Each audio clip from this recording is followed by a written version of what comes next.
Hi, I'm Josh, and I'm interviewing my friend Tomi. Tomi, tell us who you are. Hi, my name is Tomi. I'm from Croatia. I'm on staff with Crew, that's like college student ministry, coming from a small place near Zagreb, which is capital of Croatia, studying theology, and yeah, that's pretty much it. Perfect, Tomi. So, I know you just said a little bit, but could you tell me a little bit more about yourself? Just a small synopsis of your story, how you got involved with Crew, and why you're here. Just a little about yourself. Yeah, sure. So, as a student, like by several other circumstances, I ended up studying Protestant theology. Later, I figured out there was God, and that's actually how I became a Christian. First, God just challenged me through His Word, thinking more about Christianity, because I grew up in a Roman Catholic family, which is like nominally mainly tradition and just national identity. Okay. And then I was like challenged to think more about like Bible and actually what Christianity really is about. Mm-hmm. Starting reading the Bible, and at that point I joined a Bible study group with other students reading the Bible, and it was first time for me to hear the gospel. And from that point on, I just started genuinely seeking the Lord through prayer and scriptures. And that's how I became a Christian, basically. And it was from that point on I realized that all my friends, my colleagues, they don't know about Jesus, Mm-hmm. don't have opportunity to hear about gospel. So it was just a moment of God calling me into that ministry to do more that things that I experienced with God. So that's how I actually started and joined Crew. Yeah. Yeah. Thanks, Tomi. So, you did tell me. Could you tell me a little bit more of your story of how you became a Christian? Sure, yeah. As I said, like, grew up in a Roman Catholic family, didn't carry a lot about church and stuff. Had plans for my life. I think it was like just everything is okay, but then like my plans didn't work actually, and I was like, okay, I should start studying something. Mm-hmm. But then again, God just closed all the doors. Couldn't like get into any college that I wanted to study, and then a friend of mine, he invited me to study theology, which is like really weird for my context, my story, because Roman Catholic country, my life that I had, for all my friends in my family is really weird, especially because it was Protestant theology, which is like minority in Croatia, only 3,000 evangelicals. I didn't even know, to be honest, I didn't even know what is it.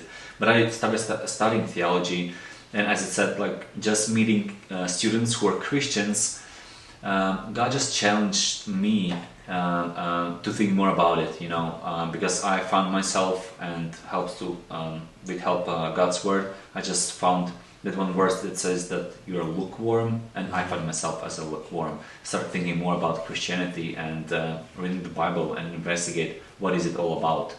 And then, as I said, like came to that Bible study group, and I was just amazed how people were open to share about their life, you know, Mm-hmm. and how the Bible impacted their lives. And that was the first time I heard the gospel as a good news about God from the Bible, that He's alive, a loving God, and actually that He died for me, for my sins. Mm-hmm. And I never heard about that. Yeah. So it was just a moment where I started like, wow, if all of that is true from the Bible that is saying about God, I want to find out more. Yeah. And that's the moment when I started genuinely seeking the Lord, praying about, God, will you show me if that's true and reveal yourself to me? Yeah, that's wonderful. Praise the Lord. Yeah. So, Tomi, tell me a little bit how, after that story took place and you became a Christian, how then you got involved with the ministry of Crew. Mm-hmm. Yeah, so since I became a Christian, it was really hard to even understand that even though we're a Catholic, like Christian country, a lot of people, they don't know about Jesus. They don't know about the gospel, about the concept of grace, as I didn't, you know.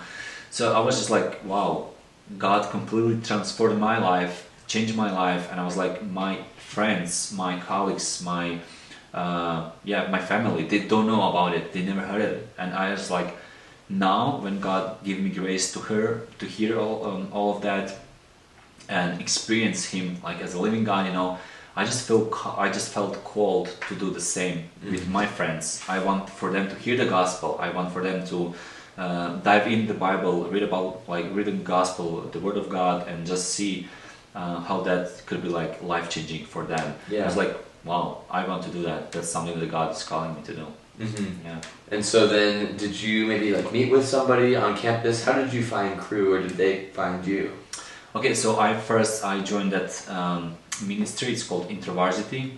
It's a STEP or IFS in Croatia. That was the group of students that I heard the gospel and reading the Bible with, and then they just recognized, they see the change in my life, and they saw how passionate I became for about the gospel and sharing the gospel with other students, and they challenged me to join staff. So I actually joined staff with InterVarsity then. But then for like several reasons, there were just like some misunderstanding and let's say some problems in leadership. So it was like really kind of messy situation. So I didn't want to be part of that. I didn't feel that that's something that is right. So I stepped down actually.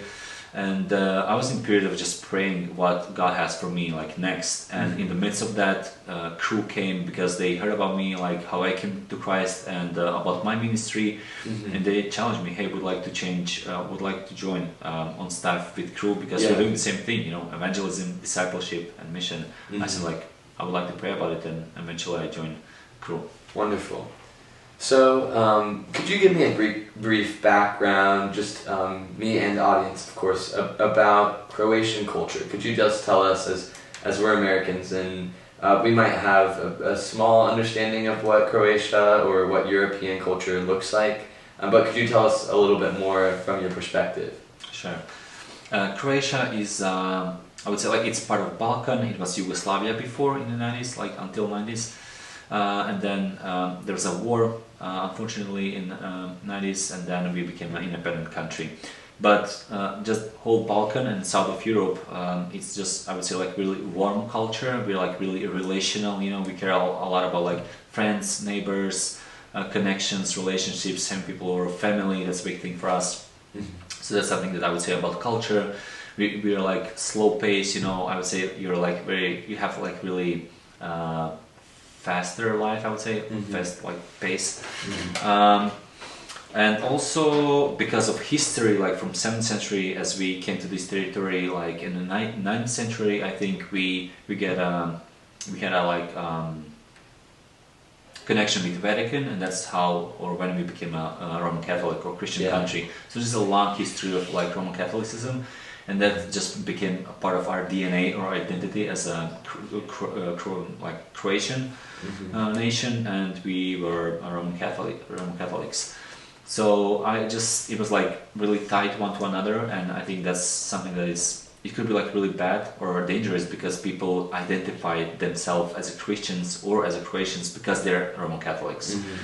And it became a tradition, you know. So a lot of people in Croatia would say they're Christians, not only nominally and because of tradition and their national identity, but they don't really care about church. They don't go to the church.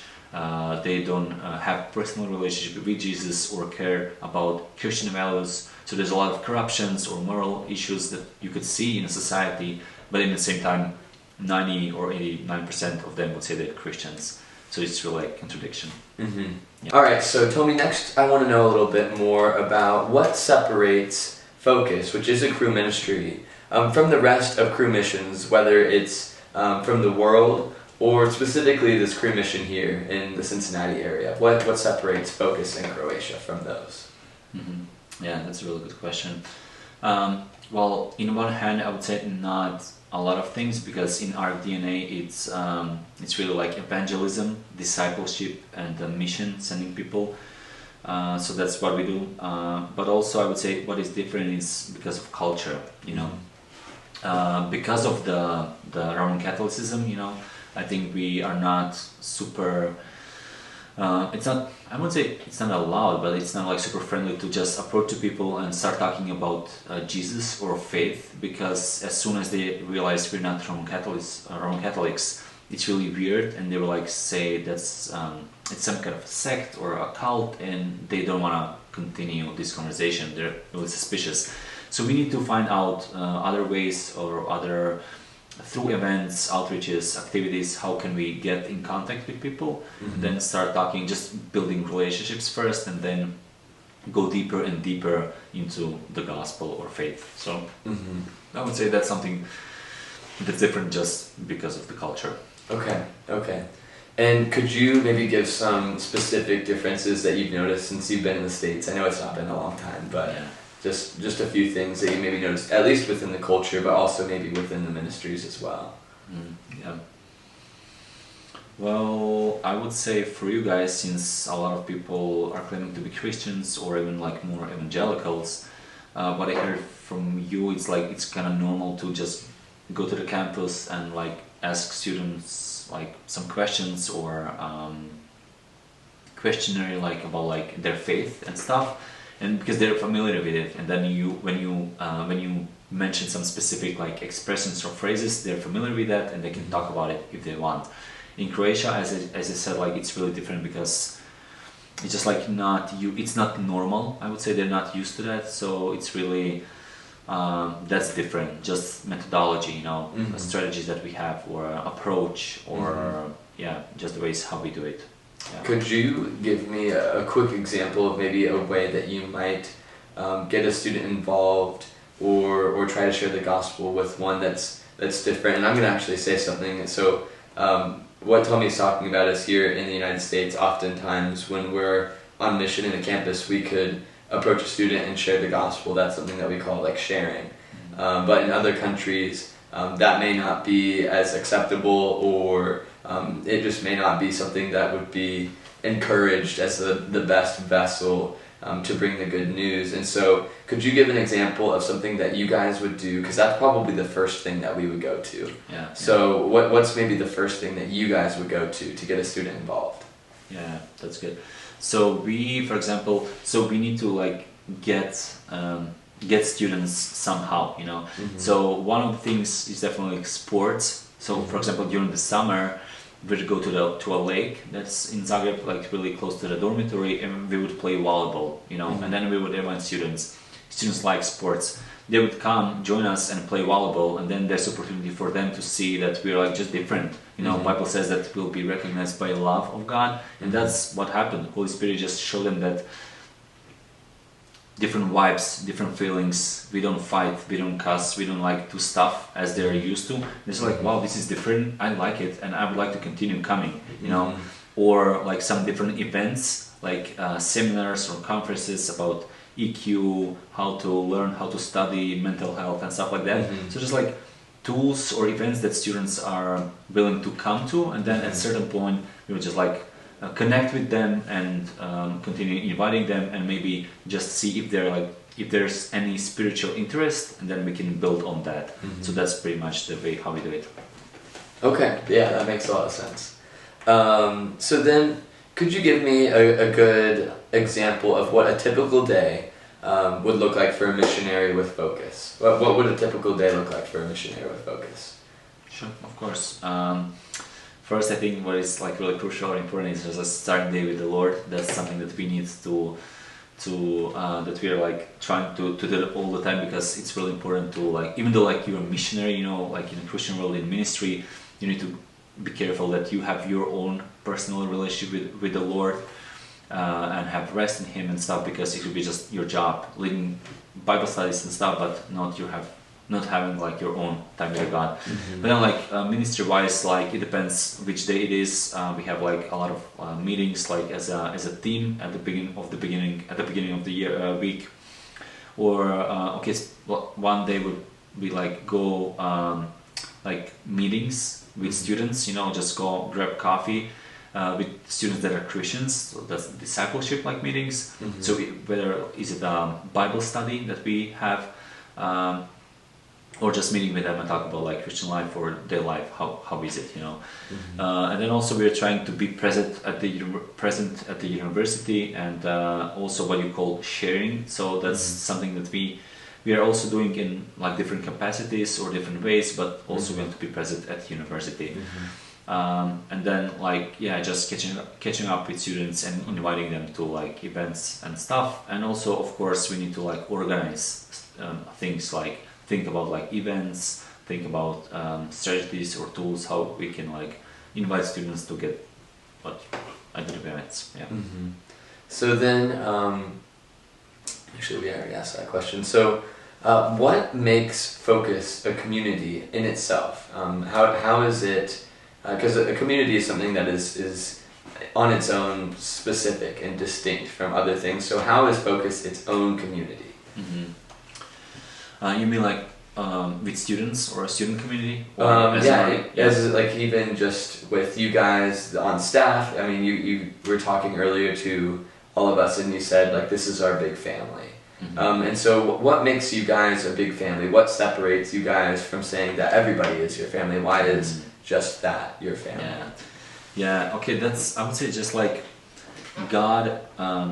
It's God calling and putting special or different or bigger, I would say, just passion about sharing about gospel with people. You know, we are all called to do that, but in different capacities or different, like with different gifts and different ways. And what gather us together is just like feeling that calling, that it's like full-time ministry, which is like, I would say, like really specific, challenging in heart, but also it's a pleasure to be part of that. So that's something that makes you, and then like you just, when you have something like that, you just share a lot of things, you know, like your life is different, your ministry, your like job, your description, day-to-day life is different, and that's what makes you like actually like a community by itself. Yeah, so kind of what you're expressing is that everybody in this community has something that's very specific to themselves. Like there's something that's unique to all of you guys. It's very different from the people within your culture. And you were saying that it's kind of this desire or focus on sharing the gospel, or maybe even this emphasis that it's very important. And that separates you guys from your culture and the people that you typically interact with on a day-to-day basis in Croatia. So then could you give me an example of what separates you guys from rather another crew community where people are also, called to share the gospel and very passionate about doing so, but you guys are Focus and we're Cincy Crew. What's the difference between us? Yeah. Okay, first of all, I want to say that like the first thing that makes us different is like actually just transform lives, okay? Lives touched by Jesus Christ and changed, and that's something that where it starts, and then all the other things I mentioned. But what makes us different from I would say, like, again, I need to go back to the like culture. I think like it's a little bit different probably than in Macedonia or Germany or every other country or even in US. So it's the size of the movement or community, and also how it's like accepted or perceived in a culture. Yeah. Whether you would be like maybe more open or welcomed by university or government or like just community in general. For us as minority, it's really hard. So that's like we are just a small group of like 3 people maybe, and that makes like a small family that have like same values. Yeah. All right. So the last thing that I want to talk about are some things about language, and specifically in my class, we've kind of been talking about how language is something that distinguishes a community, because we're specifically talking about like discourse communities, communities that use language differently or in a different manner, that would somewhat separate them from the greater community that they're a part of. And so I just to give an example, here at Cincy Crew we might use a word or 2 words as like action group to denote that we have a leader meeting. So the student leaders meet and we call that action group. Now if I said action group to somebody else on campus, they would have no idea what it means. And the students on campus are a greater community. But if it were somebody within this crew community, specifically our Cincy Crew community, they would know what that means. So that kind of separates us from any crew in the United States or in our general area, because we use a specific term to denote something. So could you give me some examples of language that's specific to Focus in Croatia? Yeah, sure. First of all, just because of circumstances or like culture, different language, of course, that's what separates us. But like for us, we need to like be like really thoughtful and careful what kind of language we use, just as you said, because for them, like Roman Catholic students, it means nothing, or even it's like really bad if you come and use like words. It's really actually shameful, but like biblical words, like salvation, justification, redemption, Holy Spirit. That seems like really like something like that's we don't talk about that. It was really like not in our like everyday language. So we don't do that or like use things like Bible study or stuff like that. So we need to adjust to their language or something that they're familiar with. Maybe that they have heard in the church and the mass. So for all our like events or activities, we need to come up like with some catchy phrases, you know, or call activity like it's a hangout, you know, or it's a sport activity, or it's a game night, board game, stuff like that, or it's a retreat, you know, or road trip to somewhere, something that's like familiar to their vocabulary, but also that it's really catchy and looks like really, yeah, something that they would love to do, you know. So those are things that we need to be carefully not mention like sacrifice or blood of Jesus or stuff like that, or any spiritual languages vocabulary. It's really actually not very welcome. So we need to come up with like really easy or a lower language. Yeah. Okay, and could you just for the sake of fun give us an example of what some of these words might be in Croatian that you guys use? Sure. So for like typically here you would say like let's have a Bible study, which is in Croatian it's like biblijska grupa. Ili you would say like proučavanje Biblije, that's like studying the Bible. But for Catholics it's more like razmatranje. Ili it's like something that just sounds more like something that they're used like a duhovna obnova, you know, stuff like that. So there's like spiritual, I don't know, restoration or whatever. Yeah. So that's example. So you're showing the distinction of a different language that's specific to a Christian group or specifically maybe Focus compared to a Catholic group, which is very common. So they would say what word, the Catholics would say what word?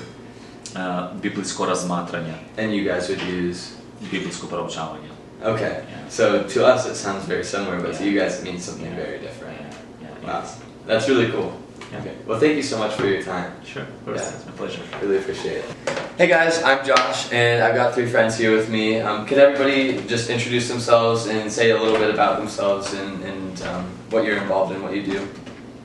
Yeah, so my name is Abby Schlichting, and I work for Crew. I used to work for Crew in Croatia. I worked there for a year, and now I am working for Cincinnati Crew. I'm Jonathan Finn. I just graduated from the University of Cincinnati studying marketing. I was involved in Cincy Crew as well, and now I do marketing for a small firm here locally in Cincinnati. I'm Michelle Wagner. I go to Northern Kentucky University. I'm a student. I lead in Crew, and I will be joining part-time staff. Perfect. Thanks, guys. So the first question is, I want to know how you guys got involved in Cincinnati Crew. Yeah, so I started college back in 2016, and during Welcome Week they have tables with surveys, and I filled out a survey saying 555, I'm so interested in joining Crew. I had a mentor in high school who told me about it, so I went to the first weekly meeting, and a student leader started meeting with me and pursued me, and so that's kind of how I got involved. Yeah, sort of similar to that. Around the beginning of the school year in 2018, it was my sophomore year, I saw some flyers for Crew, and I was able to get in contact with this guy named Kyle, and we were able to meet up in the student center here in Cincy, and we were able to talk through things. I ended up going to this Bible study, started getting involved and going to events, and I really felt very welcomed, and I could just sense that like this was a good place for me to learn and grow in my faith. Similar to Abby, I saw tabling at NKU, and I just wanted to join and make friends and learn more about the gospel. All right. Wonderful. So aside from that, how did you guys get involved with Focus in Croatia? Yeah, so every crew in the United States has a partnership location internationally, and so my junior year of college we switched to Croatia, and I saw a promo video of beaches and it looked beautiful, so I decided to go on a week-long trip And then that led to another week-long trip of working with Focus, and then a year of working with Focus. So I really loved Croatia and the culture and the team. Yeah, I guess specifically with Cincinnati Crew, we have a partnership with Focus, and every summer we send a group of students there to help the staff there with sharing the gospel to the college students at the main university there in Zagreb. They have around 70,000 students. There's a real need to do outreach there. So I always wanted to go on a mission trip, and going on an international mission trip was always really appealing to me, and I felt like the Lord was really calling me to do that. So I took a step of faith and went on that trip, and it was a really great experience. Through Cincinnati Crew, I went with them for a week-long trip in Croatia. I really loved it, so I went back with Jonathan last summer, got engaged with Focus, and got to work with him for the whole summer. Yeah, so just to get some numbers, can I know how long approximately everybody spent in Croatia with Focus? At this point, I've been like 6 times, so probably a little over a year. Okay. It was like 5 weeks, 6 weeks? Yeah, so 5 weeks for me. 5 weeks the second time, and 1 week the first time for me. Okay. All right. So everybody spent a good amount of time in Croatia, and I think that's probably enough time to really get a good gauge of their culture and their community. Maybe not to be, for the people that were there for 5 weeks, maybe not to be fully assimilated into the culture, but at least to get a good gauge of the differences. So now I kind of want to switch our conversation to what separates Focus from a different community. Why is it its own community? So the first question I want to ask is, what makes Focus different from Cincy Metro Crew? Yeah, so I think to answer that question, we kind of need to discuss the differences between the U.S. and Croatia. And so, Croatia is predominantly a Catholic country, and the evangelical Christian population is very small. And so to present yourself as a Protestant Christian organization, might not be perceived the way it is here in Croatia. And so I feel like in the U.S. we're much more able to be more outward about the fact that we're an organization for discipling Christian students and equipping them, whereas there we do a lot of other things to kind of try to earn, build a relationship, and then get to share the gospel. So we help students mentally, physically, emotionally, and spiritually. Those are kind of the 4 main ways. And I think here it's kind of just a little more structured of like, you'll meet with someone for a follow-up, and then you'll get a discipler, and then you'll get plugged into a community group. Whereas there, I think it's a bit of a slower process, and we have to, you just really want to invest times and build trust with students. I would say that's one of the big things. If you guys don't have anything to say, that's no big deal. No, that's okay. I think you Yeah. So then, what are some of the most distinct differences you have observed from the United States, or even from Cincinnati Metro Crew while you were in Croatia? So let's hear a little bit about both the cultures of the United States and Croatia, and then also a little bit more about the differences between these communities, because there's definitely a community here in Cincinnati, but how is that different from the community in Croatia? I think that the community in Cincy Metro is a lot bigger and more diverse than in Croatia, but I also think that students in Croatia are more open to talking about their faith up front, and I feel like I don't have to build too much of a relationship with them, just to ask like their basic beliefs about things.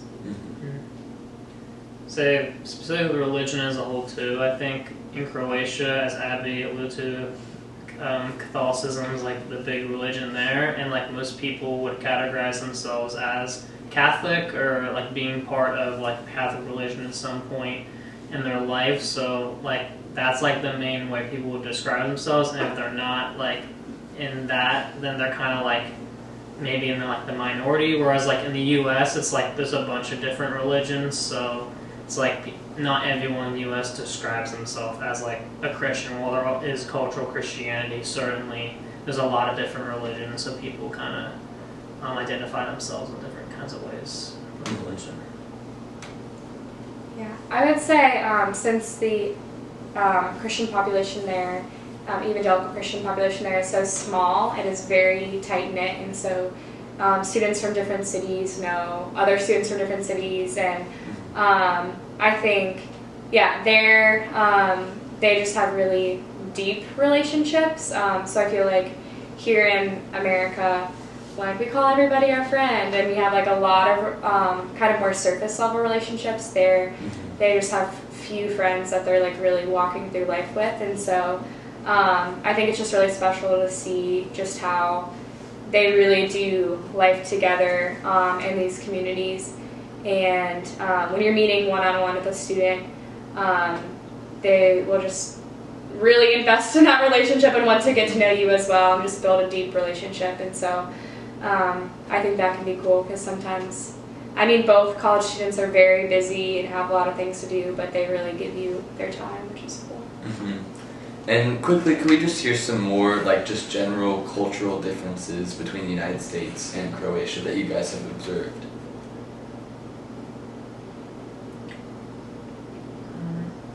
Well, I mean, I'll say as someone who likes sports, I think a kind of difference there is like with, Croatia, like, yeah, they do have like, club teams within like their college and stuff, but like they don't have like a lot of like, professional, like some, like a lot of different professional teams, kind of like in the U.S., like especially with like soccer, football being like the main like sport like in Europe. Like a lot of people like support like their one football team for like the entire country of Croatia, whereas like in the United States, like there's not really just one team you're supporting. You kind of like support like different teams and stuff, so there's a little difference there, I would say.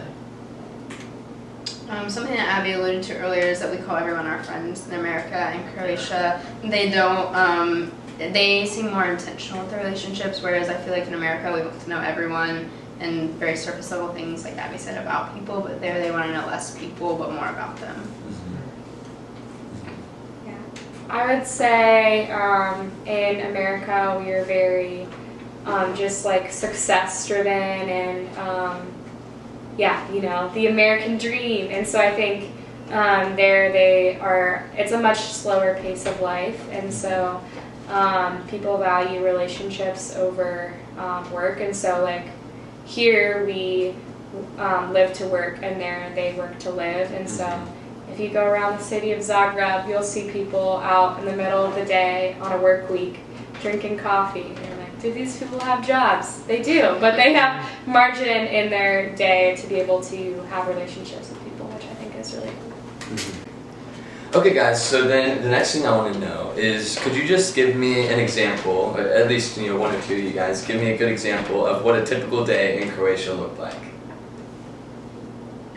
For Jonathan and I, for summer mission, it mostly just looked like us waking up, hanging out, going to breakfast. We would meet at Fokus, which is their campus ministry, and we would all just like hang out, talk about what we were doing for the day, and split up and go to different faculties, meet with students, share the gospel if we had the opportunity to, and at the end of the day, we'd all come back and talk about what we learned that day and get to share with each other. Michelle, could you define the word faculty that you used in that context? Yeah, so in the U.S. we have like one location for a university and all majors are there, whereas in Croatia they have different locations for each major instead of every place at once, so they call those their faculties. Oh, okay. Your answer? Yeah, I was just going to say, I guess my days were a little bit different than theirs, being there for a year, because we had just different students that we would have like discipleship times with, and so we meet one-on-one with students and then doing follow-ups and going through different content and then prepping for the different meetings we have throughout the week. And could you tell me what the word follow-up means in that context? Yes, yeah. So we would meet students either through surveys or through different events we have on campus that showed that they were interested in meeting with us and having spiritual conversations. And so what that looked like was meeting with students and just kind of answering any questions they might have about Christianity, kind of hearing their story and what they believe, and then getting to share what I believed and kind of getting to go slowly through different content. And then also getting to bring other students, Croatian students, to have those conversations with me. Mm-hmm. Okay, and the last question I have is, what is some language specific to the community in Croatia, in Fokus, that was developed or had been previously developed that was used? For Fokus? For Fokus, yeah.